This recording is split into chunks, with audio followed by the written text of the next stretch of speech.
Hi everyone, it's another lunch with Vanessa and Houmi. Hi. So recently one of our freelancers contacted us and he wanted to know why is there a little bit of a reluctancy when candidates have international experience or they have moved here from overseas, or if they are Australians who have moved overseas for a while and came back. So today we're going to cover what are some of the challenges that you might be facing and the reasoning behind it and some of the things you can do to overcome those barriers. So just to give you a little bit of a background, Vanessa has worked in Australia but then moved overseas and worked internationally in New York, Europe and Middle East. Mm-hmm. And I'm personally from Middle East with a non-English name and moved here.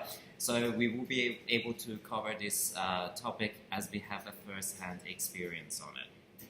So what are your intakes on it, Vanessa? What are some of the reasons? Well, I think, and I'm going to talk from, as Houmi said, from the perspective of being Australian, moving overseas and working for companies and then coming back. Sometimes people may not know the companies that you have worked for overseas, especially if it was in a completely different language. I mean, if it was in the UK, then they may know, but say it was in Holland or Japan or South America, then those names are not going to resonate with employers here. So my recommendation would be to give a little bit of background on that company. Say it was an advertising agency that did this and this, or it was a company that offered these types of services, just so we and employers know what type of companies it was. Exactly. If you were a creative that did work in a different language, it would be a good idea to maybe do one or two layouts in English, so that people could see how.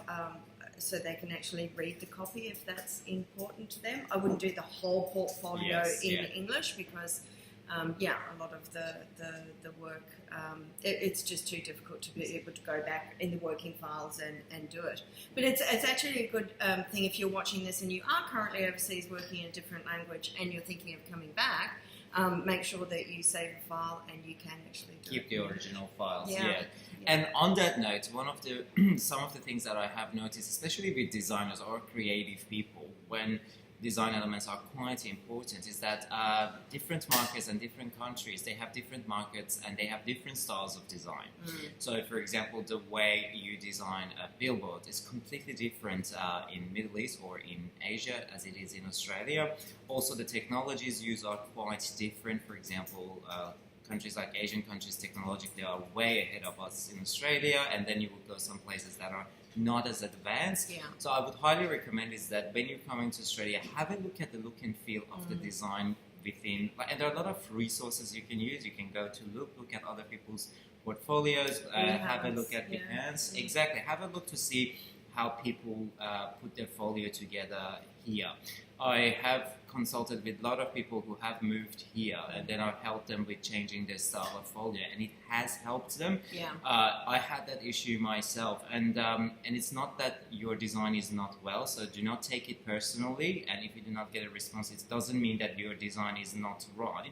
It just means that the employer doesn't see that your type of design is not working with their target market. So have a look. As we talked about in previous videos, you could work on self-initiated projects just to showcase it. What I did once even was that all of those briefs and projects that I had worked on, I used the same briefs and I changed the look and feel of it towards the Australian market, and then you can keep them both and say, this is what I did there, and if I was here, I would do it like this. And if the script is totally non-Latin, so I would highly recommend that you would have some Latin typography within your work, because that's how people can understand you will be able to provide them with your creative services. And I think there was one other issue that it is quite a sensitive topic that we're going to talk about, but I think it's important to talk about it.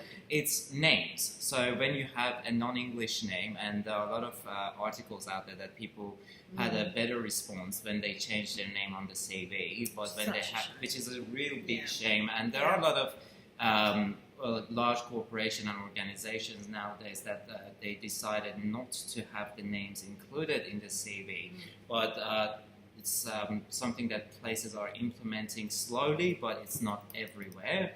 but it is a reality that there is a little bit of a bias associated, and we don't want to get into the psychology of it and why it happens. But there are certain little things that we assume might be the reasoning behind it. One of them is it could be visa related. So do mention your visa on your CV. Other thing could be if they're not sure what you understand, or like how capable you are of English, like how good you are at speaking English.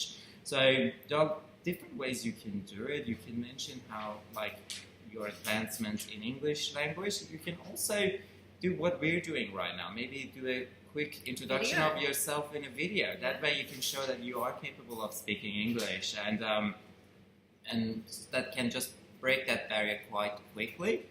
And do you have any answers? What do you think about? I think in my experience working overseas with people who had either names that were really difficult to pronounce, or they were really long, or people just didn't, they knew it was going to be difficult for people to understand.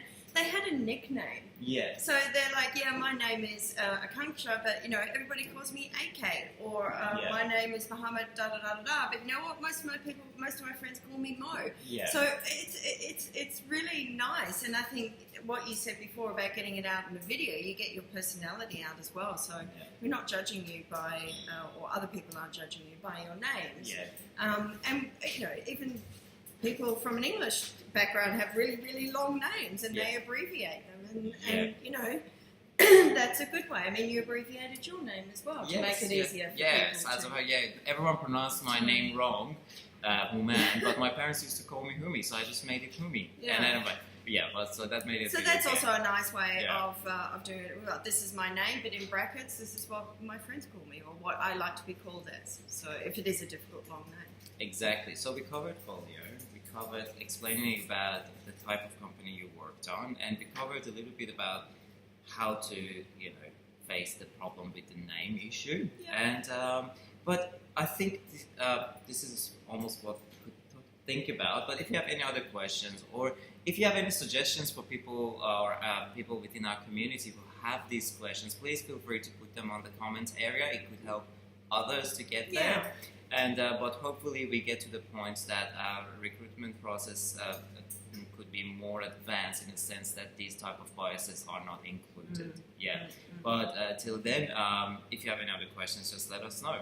Even the tricky ones that you think you shouldn't ask, we love those ones. Yes, we're happy to elaborate ask on us that. and we'll come back and we'll chat about it. Fantastic. Well, I wish you all a wonderful day, and we'll speak with you later. Bye, Take care. Bye. Everyone. Bye.